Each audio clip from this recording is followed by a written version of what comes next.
Hi friends, நம்ம இப்போ தோட்டத்துக்குள்ளே வந்திருக்கோம்.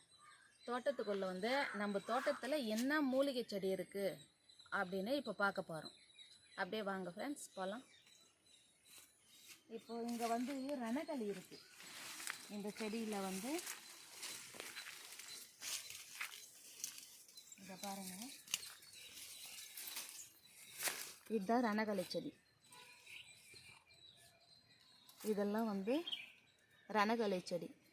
இது எதுக்கு நல்லதுன்னா, கிட்னியில் ஸ்டோன் இருந்துச்சுன்னா, அதாவது கல் இருந்துச்சுன்னா, இது வெறும் வயிற்றில் காலையில் எழுந்து ஒரு இலையாக சாப்பிட்டுட்டு வந்தோம்னா, இந்த கொழுந்து மாதிரி இருக்குது பாருங்கள், இந்த இதுவும் பரவாயில்ல, இதில் ஒரு இலையும் பரவாயில்ல, நல்லா வாஷ் பண்ணிவிட்டு நம்ம சாப்பிட்டுட்டு வந்தோம்னா நம்மளுக்கு ஒரு மாதம் இல்லைன்னா 48 நாள் அந்த மாதிரி சாப்பிட்டுட்டு வந்தோம்னு வச்சுக்கோங்க, அந்த ஸ்டோன் கரைஞ்சிடும்.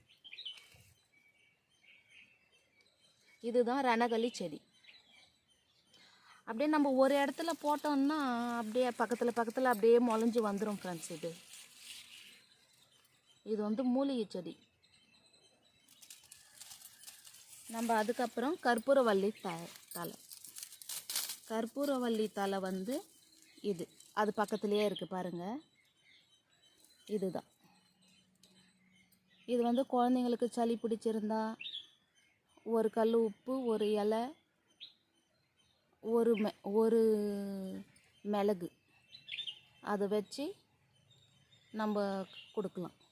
அப்படியே மென்று சாப்பிட்றவங்க சாப்பிட்றாங்க, பெரியவங்க கூட சாப்பிட்லாம். குழந்தைங்களுக்கெல்லாம் கொஞ்சமாக அரை மிளகு, கொஞ்சமாக அந்த ஒரு கல் உப்பில் அரை கல் உப்பு, இந்த தலையோட சாறு நம்ம புழிஞ்சி அதில் மிக்ஸ் பண்ணி ஊற்ற வேண்டியது தான். குழந்தைக்கு பாலடையிலெல்லாம் ஊற்றுவாங்க இல்லையா, அந்த மாதிரி ஊற்றினோம்னா அந்த சளி எல்லாம் போயிடும். அப்படியே பக்கத்தில் இருக்குது ஃப்ரெண்ட்ஸ் இங்கெல்லாம் கூட. அடுத்தது ஃப்ரெண்ட்ஸ், நம்ம ஆவாரம் பூ பார்க்கலாம். இதை பாருங்கள், நல்லா ஃப்ரெஷ்ஷாக பூத்து இருக்குது. இது சுகருக்கெல்லாம் நல்லது ஃப்ரெண்ட்ஸ். சுகருக்கெல்லாம் டீ வச்சு குடிப்பாங்க. இது தண்ணி ஒரு கிளாஸ் ஊற்றிட்டு பூ போட்டு அதை கொதிக்க வச்சு அதில் எதுவும் சேர்க்காமல் அப்படியே குடிப்பாங்க சுகர் பேஷண்ட் எல்லாம். அது உடம்புக்கு நல்லது, சுகர் கண்ட்ரோல் வரும். இதெல்லாம் குடித்தோம்னா அதுக்கப்புறம் இது பருப்பில் போட்டு கரைவாங்க ஃப்ரெண்ட்ஸ். இது நம்ம அதான் எப்படி பருப்பு மிளகா போட்டு கரையிறோமோ, கீரெல்லாம் போட்டு அந்த மாதிரி பருப்பு மிளகா போட்டு கரைவாங்க. பருப்பில் இது போட்டு பூவே போட்டு கரைவாங்க. அதுவும் உடம்புக்கு நல்லது, சுகர் கண்ட்ரோல் ஆகும். அதுக்காக இந்த பூ நம்ம நட்டு வச்சுருக்கோம், செடி நட்டு வச்சுருக்கோம். இப்போ செடியாக இருந்தது கொஞ்சம் அப்படியே மரமாக வந்திருக்கு. அதுக்கப்புறமா இது ஃபேஸ்க்கெல்லாம் அரைச்சி ஸ்கின்னுக்கெல்லாம் தடவுறாங்க. அதுவும் நல்லா ஷைனிங் வரும் அப்படின்னு சொல்லிட்டு, இது எல்லாத்துக்குமே நல்லதுன்னு சொல்லிட்டு நம்ம இதை நட்டு வச்சுருக்கோம். எல்லாரும் அறுத்துன்னு போவாங்க ஃப்ரெண்ட்ஸ். சுகர் பேஷண்ட்டு தான் ரொம்ப அறுத்துட்டு போவாங்களே. இது அதுக்கு அடுத்து நம்ம இப்போ தூதுவளை கீரை பார்க்கலாம். இது நிறைய முள் இருக்குங்க. நம்ம பார்த்து சிசர் எடுத்துன்னு கட் பண்ணிவிட்டு நம்ம எடுத்துகிட்டு போய் துவையல் பண்ணி சாப்பிட வேண்டியது தான். இதுவும் உடம்புக்கு நல்லது. இது இலையே டீ நீர் வச்சியும் குடிக்கிறாங்க, கொதிக்க வச்சுட்டு டீ நீராகவும் குடிக்கிறாங்க வெறும் வயிற்றுல காலையில். அதுக்கும் நல்லது. சளி பிடிச்சிருந்தா இரும்பலுக்கு இது அதுக்கு தாங்க ரொம்ப நல்லது. தொண்டைக்கு தான் ரொம்ப இது நல்லது. இது பாருங்கள், இதில் எவ்வளோ முள் இருக்குதுன்னுட்டு, எவ்வளோ முள் இருக்குது பாருங்கள். அறக்கவே முடியாதுங்க. இது சிசர் எடுத்துன்னு கட் பண்ணி தான் அறக்க முடியும். இதெல்லாம் பாருங்கள், இலை பட்டையாக இருக்குது, நல்லா இருக்குது. இதில் மிளகா, அப்புறம் கடலப்பருப்பு, உளுத்தம்பருப்பு, பூண்டு, தேங்காய் பத்தை இது வச்சு நல்லா வறுத்துட்டு லாஸ்ட்டில் இந்த இலையை வாஷ் பண்ணிவிட்டு அதில் நம்ம போட்டு கடாயில் போட்டு செஞ்சு சாப்பிட்டோம்னா துவையல் சூப்பராக இருக்கும்.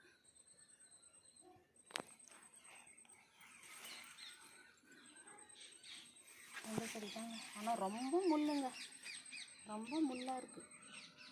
துவையல் சேர்த்துக்கு என்னென்ன போடுறாங்க? அதாங்க கடலப்பருப்பு, உளுத்தம்பருப்பு, தேங்காய், பூண்டு, கொஞ்சமாக புளி எல்லாம் போட்டு அரைப்பாங்க இதில். கடாயில் வதக்கிட்டு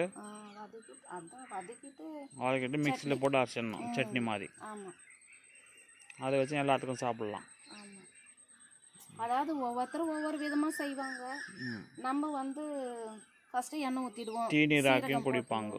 சீரகம் போட்டுருவோம், அப்புறம் காஞ்சி மிளகாய் போட்டுட்டு தேங்காய் பத்தை போட்டுட்டு அதுக்கப்புறமா கடலைப்பருப்பு உளுத்தம் பருப்பு கொஞ்சமாக 4 நாள் அப்படி சேர்த்துக்கணும். அப்புறம் கீரை போட்டுக்கணும். அது தூதுவளை கீரை இது போட்டுட்டு நம்ம துவையல் செஞ்சு சாப்பிட்டோம்னா நல்லது. அப்புறம் நம்ம வெறும் டீ நீரும் வச்சு சாப்பிட்லாம். ஆமாம் கொதிக்க வச்சு 4-5 இலையை கொதிக்க வச்சு சூப் வச்சும் சாப்பிட்றாங்க.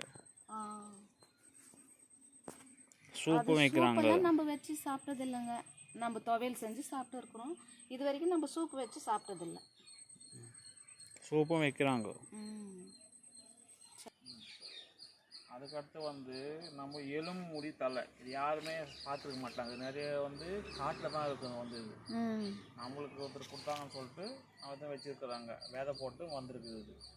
இது வந்து ரொம்ப ரொம்ப நல்ல நாட்டு மருந்து.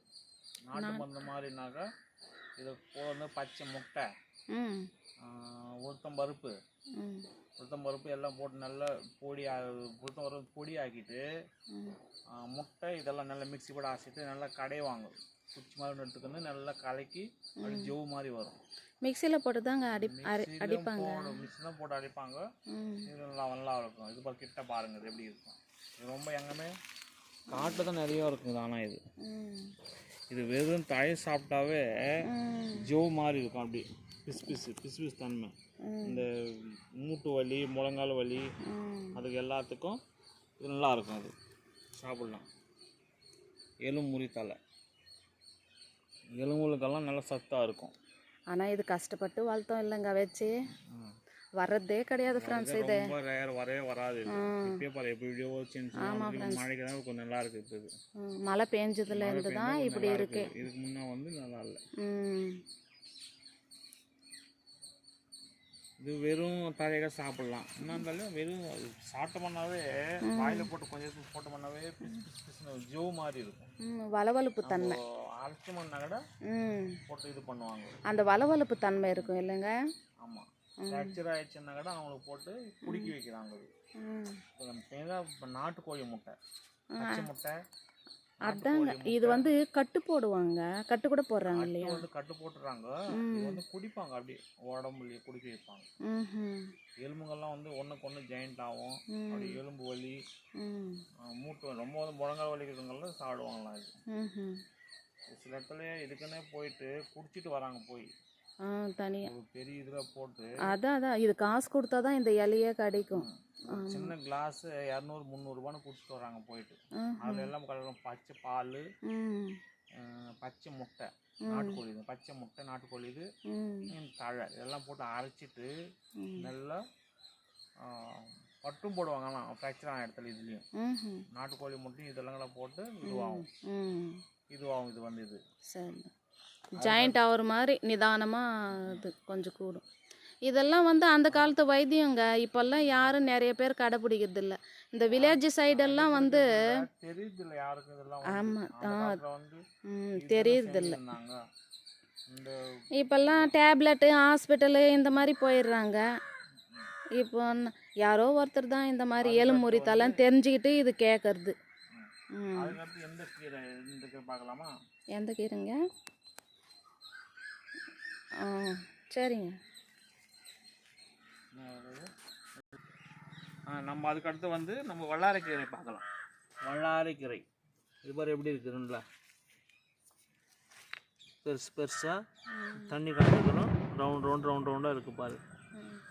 ஏங்க இது வல்லாரைக்கீரை வந்து 2 விதமாக இருக்குதுங்க. நம்ம 2 விதம் இருக்குது. இது வந்து அந்த நாட்டுது ஐஆர்எட்டுன்னு சொல்லுவாங்க. நாட்டுன்னு சொல்லுவாங்க, ஹைப்ரிட்னு சொல்லுவாங்க. இது ஹைப்ரிட் மாதிரி இருக்குது. நாட்டுதான் இது போல் தான் இருக்கும், கொஞ்சம் சின்னதாக இருக்கும். இது பெருசாக இருக்குது பாரு. இதுவும் தொழில் செஞ்சு சாப்பிடுவாங்க. இதுவும் கொஞ்சம் கீரை ஒரு 10-15 இலை இது போல் இலைங்க எடுத்துக்கிட்டு இது போல் கிள்ளிக்கிட்டு நல்லா கழுவிட்டு இது உளுத்தம் பருப்பு, கடலைப்பருப்பு, கடலைப்பருப்பு, மிளகா, பூண்டு, புளி இதெல்லாம் போட்டு அதெல்லாம் வச்சு எண்ணெயில் கொஞ்சம் வதக்கிட்டு மிக்சியில் போட்டு அரைச்சிட்டு பசங்க கொடுத்தாங்க. பசங்க சாப்பிடுவாங்க. ஞாபகம் சக்தி நல்லா இருக்கும் சொல்கிறாங்க. அது படிப்பு எல்லாம் படிக்கிற பசங்களாம் கொடுத்தாக்கா எல்லாரும் நல்லா இருக்கும். அதான் இது வந்து ஏதோ பழமொழி கூட சொல்லுவாங்க, வல்லவனை போல் அப்படின்னு சொல்லி, வல்லாறு கீரை வந்து சாப்பிட்டால் வல்லவனை போல் ஞாபக சக்தி இருக்கும் அப்படின்ட்டு சொல்லுவாங்க. ரவுண்ட் ரவுண்டாக இருக்கும் மாதிரி பெருசு பெருசாக. நல்லா இருக்குதுங்க.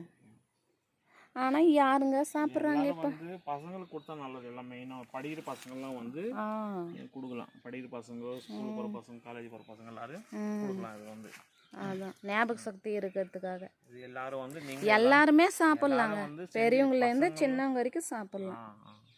எல்லாம் செஞ்சு சாப்பிட்லாம். நீங்களும் எல்லாம் செஞ்சு சாப்பிடுங்க. நம்ம அடுத்து வந்து வில்வ செடி பார்க்கலாம். சிவனுக்கெல்லாம் படைப்பாங்கல்ல பெரிய வில்வம். இதுதான் நம்ம செடி, பெரிய வில்வ செடி. செடி வந்துட்டு இருக்கு பாரு.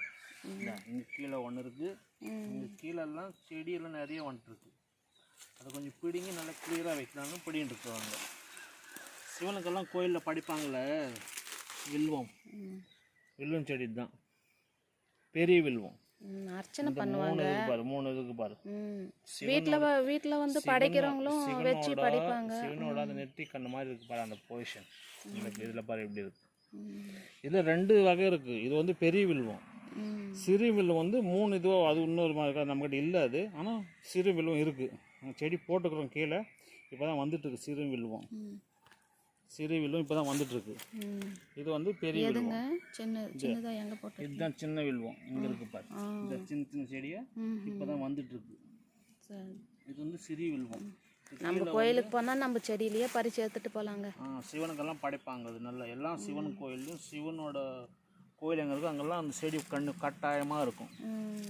கோயிலான வந்து எல்லா இடத்துலையும் இருக்குது. அதனால் நம்ம ஒன்று வீட்டாண்ட வச்சுருக்கிறோம் ஒரு செடி. எங்கே எடுத்துகிட்டு வந்து வச்சோம் விதை போட்டால் வந்துருக்குது.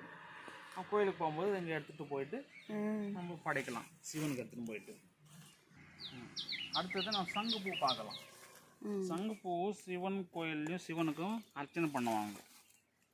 சிவனுக்கு சங்குப்பூ இந்த பாரு சிவனுக்கும் வைப்பாங்க. இது அதுக்கப்புறங்க இந்த மூலிகை மூலிகை இதுவும் டீனீராக்கி குடிக்கிறாங்களாம். காலை வெறும் வயிற்றுல ஒரு கிளாஸ் தண்ணி ஊற்றி நல்லா கொதிக்கிட்டு 1/2 கிளாஸ் ஆன பேருக்கு நல்லா இந்த பூ மட்டும் எடுத்துன்னு இது எடுத்துட்டு இந்த பூ மட்டும் வச்சு.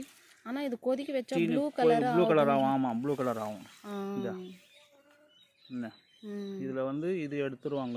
இந்த இது மட்டும் இதெல்லாம் எடுத்து இது போட்டாக்கா கசக்கும். இது போல் வைக்கணும். இது மட்டும் வச்சு போட்டோம். அது போட்டோம்னா கசப்பு எடுக்கும் கொதிக்கும் போது.